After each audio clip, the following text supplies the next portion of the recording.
Polisi temukan 2 mayat remaja pemicu bentrok antar kampung di Lampung Tengah. Siswa dan guru menyambut gembira penghentian kurikulum 2013.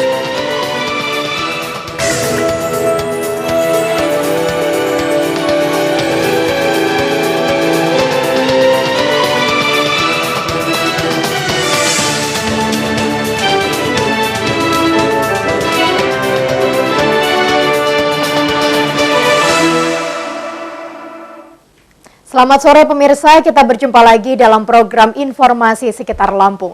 Kami menyajikan informasi menarik tentang berbagai peristiwa serta dinamika pembangunan di Lampung. Penemuan mayat sumber pemicu bentrok antar kampung di Lampung Tengah menjadi sajian utama hari ini. Penemuan kedua mayat berdasarkan pemeriksaan 3 tersangka pembunuhan. Mayat dalam kondisi membusuk dirawat dekat kampung. Pemirsa, bersama saya Rani Oktarina, inilah Sekitar Lampung selengkapnya.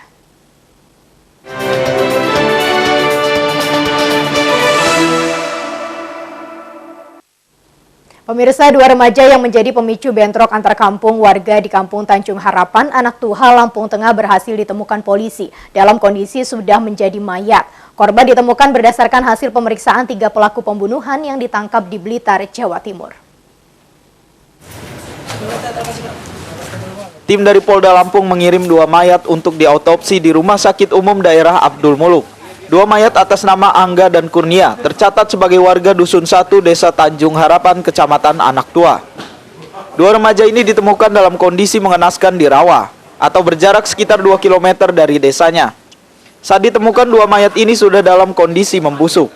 Hilangnya 2 remaja ini menjadi pemicu amuk warga di Desa Tanjung Harapan, Kecamatan Anak Tuha 2 pekan lalu. Menurut keterangan dari para pelaku yang 3 orang yang sudah kita tangkap, memang penyebabnya demikian dari hasil pemeriksaan sementara hasil interogasi sementara kepada para tersangka begitu. Sebelumnya polisi berhasil menangkap 3 pembunuh 2 remaja ini. Ketiga pelaku berinisial RD, ED, dan WG merupakan warga Dusun 2 Desa Tanjung Harapan, Kecamatan Anak Tuha. Dari catatan polisi, 2 korban tewas merupakan target operasi karena terlibat sejumlah kasus pemerasan dan pembegalan. Data polisi ini diperkuat dengan hasil pemeriksaan terhadap 3 pelaku pembunuhan. Kepada polisi, 3 tersangka mengaku membunuh 2 warga dusun tetangga karena kerap diperas.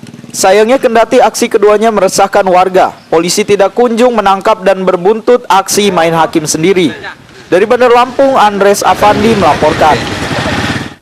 Hilangnya 2 warga Dusun 1 Kampung Tanjung Harapan, Kecamatan Anak Tuha, Kabupaten Lampung Tengah memicu bentrok antar kampung 2 pekan lalu. Dalam bentrokan tersebut, sekitar 50 rumah warga dibakar dan sejumlah orang luka tembak.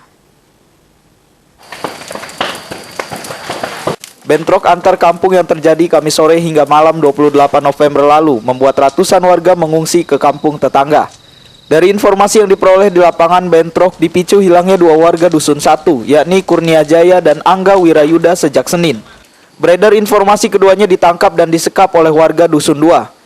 Dugaan itu makin menguat setelah warga Dusun 1 menemukan sandal Angga Wirayuda di Dusun 2 Tanjung Rejo. Selain itu, warga Dusun 1 juga menemukan percikan darah di sekitar penemuan sandal. Kedua temuan inilah yang membuat warga Dusun 1 naik pitam hingga akhirnya terjadi bentrokan. Belum diketahui siapa yang memulai penyerangan itu. Keberadaan 2 warga yang hilang yakni Kurnia Jaya dan Angga Wirayuda akhirnya diketahui. Kapolres Lampung Tengah AKBP Kunto Prasetyo mengatakan pihaknya terus menyelidiki sebab terjadinya bentrok dan mencari keberadaan 2 warga yang hilang. Polisi telah menurunkan ratusan aparat dan TNI untuk mengamankan warga. Dari Lampung Tengah, Roy Emperlioli melaporkan. Salah seorang korban bentrok di Kampung Tanjung Harapan, Lampung Tengah 2 pekan lalu kini masih dirawat di Rumah Sakit Mitra Husada Pringsewu. Kondisi korban yang tertembak pada ginjal dan usus ini masih kritis. Ia membutuhkan bantuan pemerintah. Ngatno, warga Lampung Tengah kini masih tergolek lemah di Rumah Sakit Mitra Husada Pringsewu. Lelaki yang tinggal bertetangga dengan Kampung Tanjung Harapan, Kecamatan Anak Tuha ini terkena tembakan di bagian perut. Direktur Rumah Sakit Mitra Husada Pringsewu, Dr. Niken menjelaskan Ngatno masuk rumah sakit Jumat dini hari sepekan lalu. Salah satu ginjal dan bagian ususnya terkena peluru. Tapi jangan khawatir, 1 ginjal Mas Ngatno masih akan bisa normal, jangan khawatir. Ini sudah kita lakukan yang terbaik, khususnya karena kena peluru terpaksa kita potong. Nanti setelah semua pulih, nanti kita dengan operasi ulang disambung lagi. Mudah-mudahan nanti semua kembali normal. Kondisi korban bentrokan antar kampung ini kritis. Ia harus menjalani operasi. Untuk biaya operasi, keluarga Ngatno mengandalkan sumbangan dari masyarakat.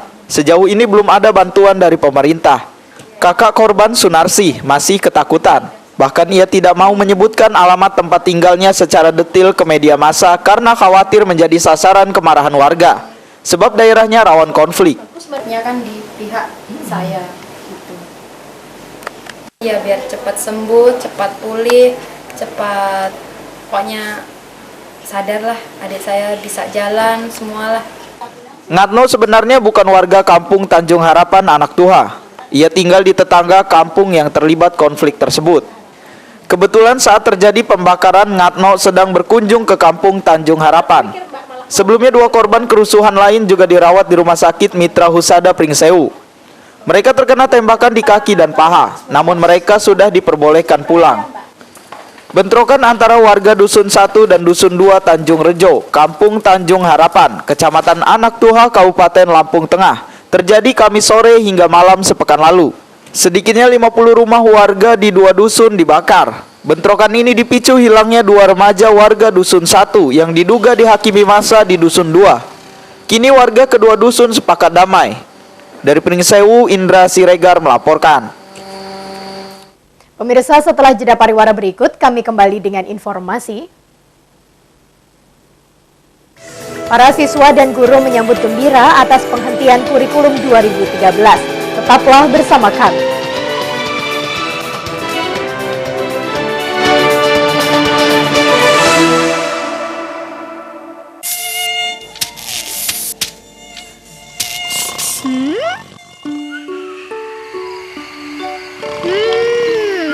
Wangi. Tok Jumbo, ampuh mengusir nyamuk sampai pagi. Sebagai karyawan, kamu berhak mendapat jaminan kesehatan nasional. Pemanfaatan layanan JKN BPJS Kesehatan mudah, asal sesuai prosedur. Prosedur pertama, peserta dilayani di fasilitas kesehatan tingkat pertama terlebih dahulu. Berikut manfaatnya. Jika membutuhkan layanan lebih lanjut, peserta akan dirujuk ke rumah sakit. Kecuali dalam kondisi gawat darurat bisa langsung ke rumah sakit. Wah, banyak yang manfaatnya. JKN BPJS Kesehatan wajib dan bermanfaat. Pilihan cerdas, nikmat dan sehat, minyak goreng Rose Brand. Minyak goreng non-kolesterol, tanpa bahan pengawet, dengan proses 2 kali penyaringan. Mengandung vitamin E, beta-karoten, dan omega-9 yang membantu menurunkan kadar kolesterol. Masakan lebih gurih, lebih lezat, dan lebih sehat. Nikmat abis. Permasalahan yang terjadi di Lampung, situasi terkini tentang Lampung, kami kabarkan dalam program Sekitar Lampung. Merangkum informasi dan peristiwa yang terjadi di Lampung hari ini secara cepat, lengkap, dan akurat. Setiap Senin sampai dengan Jumat pukul 16.30 waktu Indonesia Barat. Hanya di Lampung TV. Hai, selamat sore pemirsa. Selama 30 menit ke depan, saya Andi Otniel. Saya Desa Kristiani. Di awal Juli 2014 ini, kami akan ragam berita menarik dunia entertainment. Salah satu informasi, inilah dia. Fakta dan kabar terbaru selebriti. Showbiz hadir setiap hari pukul 17 waktu Indonesia Barat. Lihat lebih luas di TV Referensi Indonesia. Pertualangan mereka selalu ditunggu-tunggu.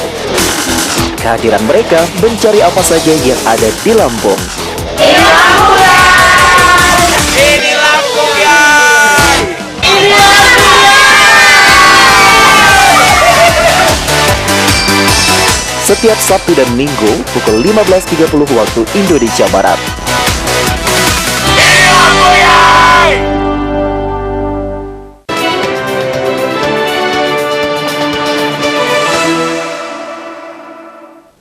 Pemirsa, terima kasih Anda masih menyaksikan program Sekitar Lampung. Para siswa SMP dan SMA sederajat di Lampung Utara bersorak atas penghentian kurikulum 2013. Mereka merasa belum sanggup mengikutinya. Dewan Guru pun mengaku ribet dan mengajar dengan terpaksa. Siswa SMP maupun SMA di Lampung Utara kesulitan mengikuti kurikulum 2013 karena membutuhkan sistem belajar maupun karakter berbeda jauh dengan kurikulum 2006. Kurikulum 2013 muat jam pelajaran lebih panjang. Siswa SMK Negeri 3 Kota Bumi sampai berunjuk rasa karena tak sanggup mengikuti pelajaran sampai sore. Para siswa SMP pun mengeluhkan banyaknya mata pelajaran adopsi pelajaran tingkat SMA. Kamu setuju nggak kurikulum 2013 ini dihapus? Setuju banget, Om. Kenapa? Ya gara-gara ada jamnya tambahan itu, Om. Jadi bikin pusing kami, Om. Gara-gara kami kan juga masih SMP, Om. Jadinya gara-gara ini udah kayak materi SMA, jadi susah kaminya. Setuju nggak kurikulum 2013 dihapus? Setuju. Alasannya apa? Karena di kurikulum kita mencari sendiri. Kita belajar sendiri. Kita mempelajari sendiri, kita mencari sendiri tentang pelajaran itu. Terus juga ngejelasinnya juga sendiri. Secara individu. Lalu mempresentasikan selalu. Nampaknya memang untuk kurikulum 2013 memang belum pantas, belum siap untuk dilaksanakan. Ini juga dirasakan sama guru ya? Sangat-sangat dirasakan karena kami sebagai Dewan Guru selain harus wajib mengajar 24 jam, kami juga dituntut untuk melaksanakan kurikulum sedemikian ribet, sedemikian rumit, terutama dalam hal penilaian. Oh, kenapa tempat tinggalnya jauh-jauh? Jauh dari Bandung. Jadi maunya jamnya dikurangi gitu, jangan pulang jam 3 gitu. Nggak terimanya kenapa? Dia pulang sore, aja capek. Oh gitu ya. Terus kalau Nggak konsen lagi dengan pelajaran. Pemerintah sendiri belum siap menerapkan kurikulum 2013. Banyak guru kebingungan, buku belum tersedia, dan siswa terkena tambahan biaya penyalinan materi pelajaran. Para siswa menghendaki metode belajar seperti kurikulum 2006. Dari Lampung Utara, Haryadi Haka melaporkan.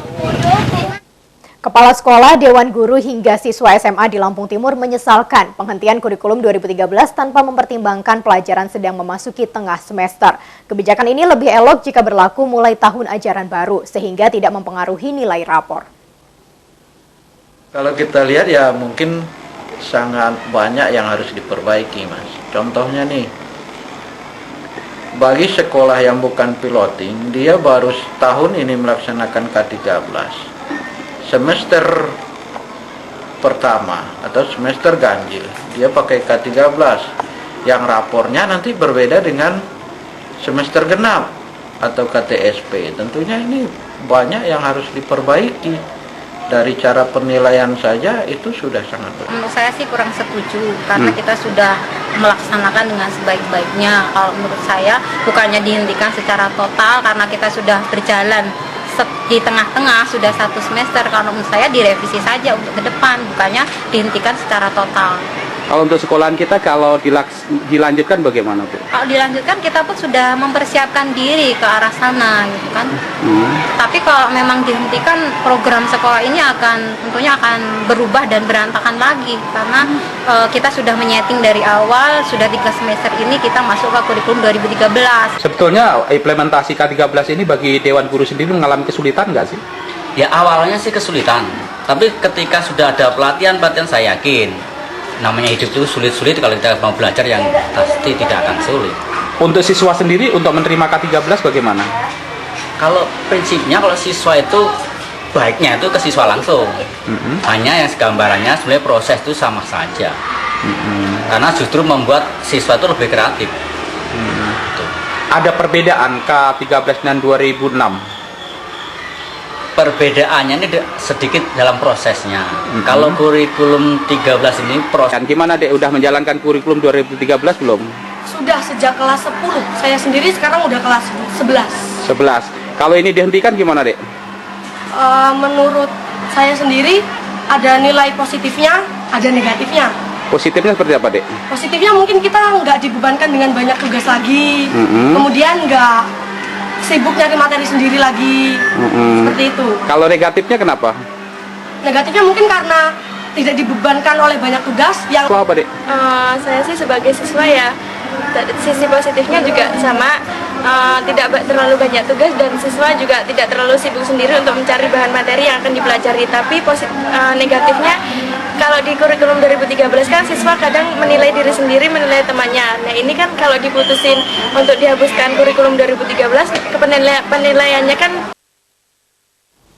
Pemirsa, kita beralih ke informasi lain. Lampung menduduki peringkat ketiga provinsi termiskin di Sumatera dan urutan ke-8 nasional sesuai hasil survei Badan Pusat Statistik. Wakil Gubernur Bahtiar Basri tidak percaya dan meminta kaji ulang survei karena Lampung merupakan lumbung pangan nasional. Peringkat kemiskinan Lampung belum beranjak dari peringkat 3 terbawah. Padahal Lampung menjadi lumbung pangan nasional melalui produksi pertanian, perkebunan, dan peternakan. Produksi padi mencapai 3,2 juta ton per tahun dan surplus 750 ton beras. Perkebunan tebu mencukupi 46% kebutuhan gula nasional. Peternakan juga menyuplai daging Sumatera maupun nasional.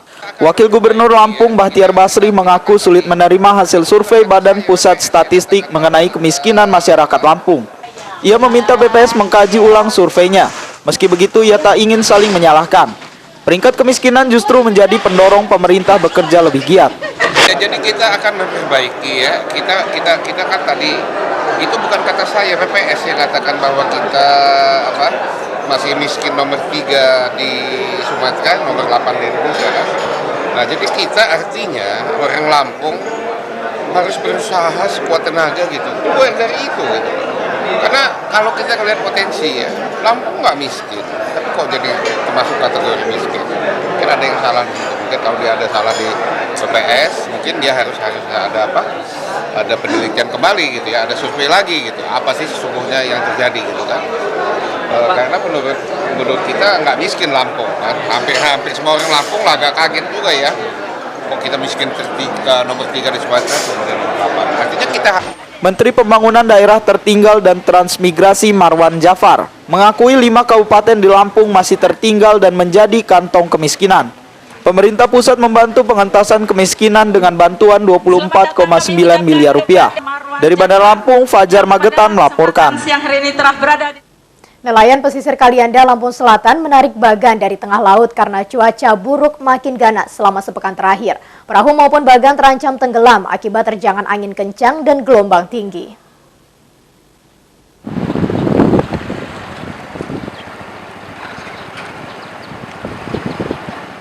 Cuaca buruk melanda pesisir barat dan timur Lampung. Angin kencang dan gelombang tinggi tak kunjung reda. Meski telah berlangsung sepekan, nelayan pesisir Kalianda menarik bagan dari tengah laut, sementara perahu dikandangkan sejak awal pekan lalu. Nelayan jarang menarik bagan dari tengah laut. Alat tangkap ikan ini buru-buru diselamatkan karena cuaca buruk makin ganas. Kawasan dermaga Bom Kalianda makin sesak oleh deretan perahu dan bagan.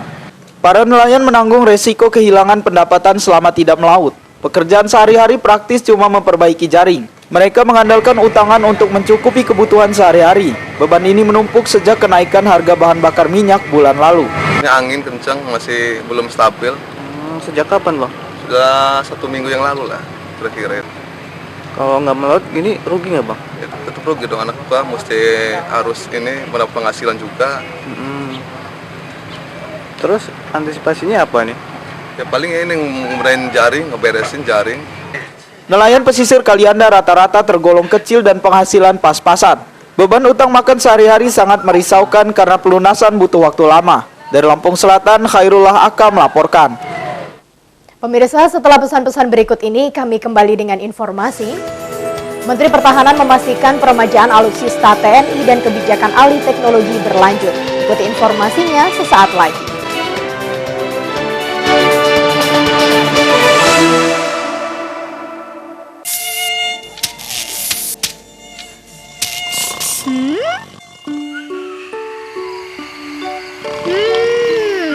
Wangi.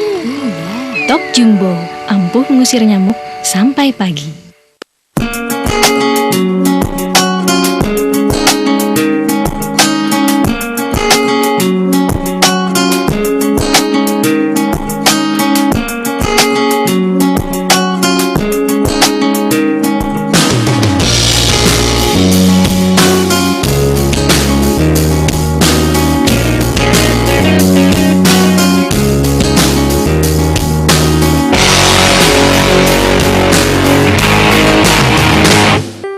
Dapatkan satu stempel Christmas Kit setiap berbelanja di Chandra Superstore Tanjung Karang dan Chandra Superstore Metro dengan menyerahkan struk berbelanjaan Anda. Promo ini berlaku hingga 14 Desember 2014. Chandra Superstore, belanja nyaman, belanja hemat. Mau eksis sekalian narsis? Hai, di sini tempatnya. LTV 16, wadah eksis bagi remaja putri usia 16 tahun ke atas. Kamu bisa jadi host program ini. Caranya, kirimkan CV dan fotomu ke Lampung TV atau daftar sendiri di fanpage LTV 16. LTV 16, kini kamu bisa jadi host.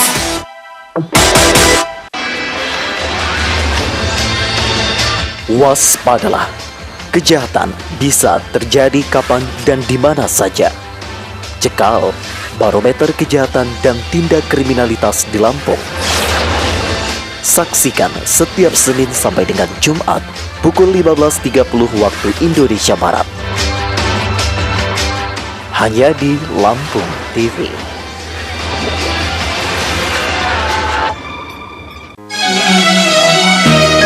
Mengkaji ayat-ayat Al-Quran dan hadis tentang rahasia ciptaan Allah Subhanahu wa Ta'ala dengan bukti-bukti ilmiah, menyentuh hati, mengasah pikiran, menambah keimanan.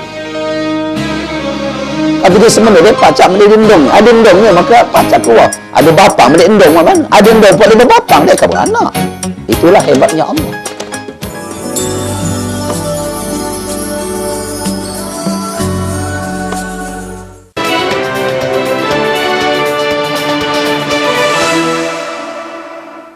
Pemirsa, terima kasih Anda masih bersama kami. Alat utama sistem senjata alutsista TNI saat ini menempati peringkat ke-19 dunia atau ke-9 di Asia Pasifik. Indonesia terus meningkatkan pertahanan dan keamanan dengan modernisasi persenjataan tua. Menhan Jenderal TNI Purnawirawan Riyamizat Riyakudu optimis alutsista TNI bisa masuk 15 besar dunia dalam 5 tahun mendatang. Menteri Pertahanan Riyamizat Riyakudu mengunjungi industri persenjataan di Lampung akhir pekan lalu. Ia memastikan modernisasi persenjataan tua sebagai upaya peningkatan pertahanan dan keamanan. Modernisasi senjata ini meliputi matra TNI Angkatan Darat, Angkatan Laut, dan Angkatan Udara. Mantan Kepala Staf Angkatan Darat ini mencontohkan pembelian kapal selam dari Korea Selatan. Pembelian alutsista ini disertai alih teknologi sehingga kapal selam ketiga dan seterusnya bakal dibuat di Indonesia melalui PT PAL. Pembelian alutsista dengan pola alih teknologi meliputi semua jenis senjata. Penguasaan teknologi ini memastikan kemandirian TNI dalam penegakan pertahanan keamanan. Gini, kita ini ya sekarang itu pertahanan kita itu nomor 19 di seluruh dunia. 19 terlemah, terkuat? Ya kuat lah. Australia aja nomor 20. Kita nomor 9 di Asia Pasifik. Nah, itu.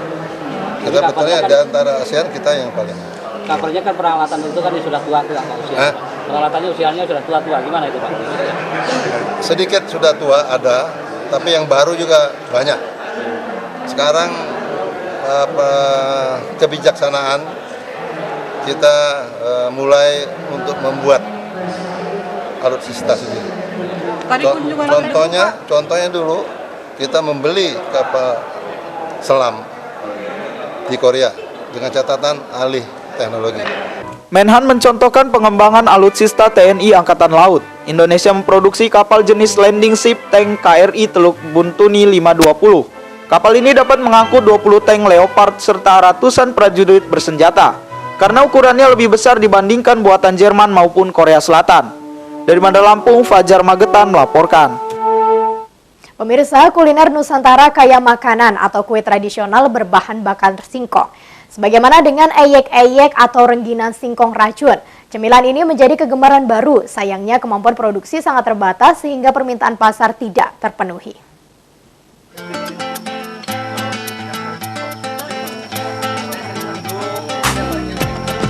Para mantan tenaga kerja Indonesia atau buruh migran desa Labuhan Ratu 6, Kecamatan Labuhan Ratu, Lampung Timur, mempelopori pengolahan singkong racun menjadi cemilan gurih dan renyah. Cemilan eyek-eyek atau rengginang singkong ini cepat diserap pasar. Perkebunan singkong Lampung Timur mendukung pengembangan eyek-eyek. Panen singkong berlimpah dan sering melebihi serapan pabrik tapioka. Harga singkong bisa jatuh sampai Rp1.000 per kilogram. Kelebihan produksi ini bisa menjadi bahan cemilan. Perkebunan singkong Lampung Timur rata-rata jenis singkong racun. Pengolahan tidak bisa sembarangan karena bisa mengancam nyawa. Beberapa mantan TKI bisa mengolah singkong racun menjadi cemilan kegemaran masyarakat. Pengolahan singkong racun menjadi cemilan sempat menjadi kekhawatiran. Warga semula hanya terbiasa mengolah singkong racun menjadi tiwul. Perajin cemilan Sarmini bisa mengolah singkong racun menjadi makanan renyah dengan cara fermentasi. Singkong racun dikupas dan direndam 2 hari. Singkong dijadikan tepung dengan parutan, fermentasi, serta penjemuran hingga kering. Proses ini menghilangkan racun. Tepung singkong ditaburi bumbu garam dan bawang putih. Adonan dicetak menyerupai rengginang dengan tutup cangkir dan baru direbus beberapa menit. Proses terakhir penjemuran hingga kering. Cemilan eyek-eyek singkong tinggal digoreng hingga matang. Singkong yang dibuang ya, singkong racun yang untuk industri ya? Iya. Ini memang sudah kadar racunnya sudah nggak ada, Mbak? Nggak ada sama sekali. Terus ini bagaimana dengan permintaan pasar, banyak nggak dengan Pasar lumayan banyak. Dalam satu hari atau 1 minggu produksi berapa kilo? Kalau 1 minggu bisa 1,5 kintal. Singkong? Iya. 1 minggu ya? Iya. Dalam 1 kintal itu singkong jadi berapa banyak? Ya, 1 kintal bisa jadi 40 kilo. Jadi 40 kilo? Iya. Kerajinan eyek-eyek singkong racun menyerap tenaga kerja informal di perdesaan. Permintaan pasar terus meningkat, namun produksi terbatas 2 kali sepekan.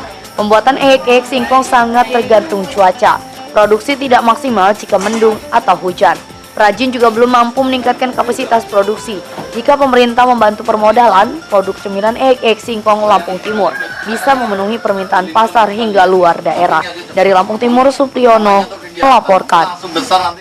Pemirsa, laporan tadi sekaligus mengakhiri Sekitar Lampung petang ini. Saya Rani Oktarina mewakili kru yang bertugas undur diri. Selamat petang, terima kasih dan sampai jumpa.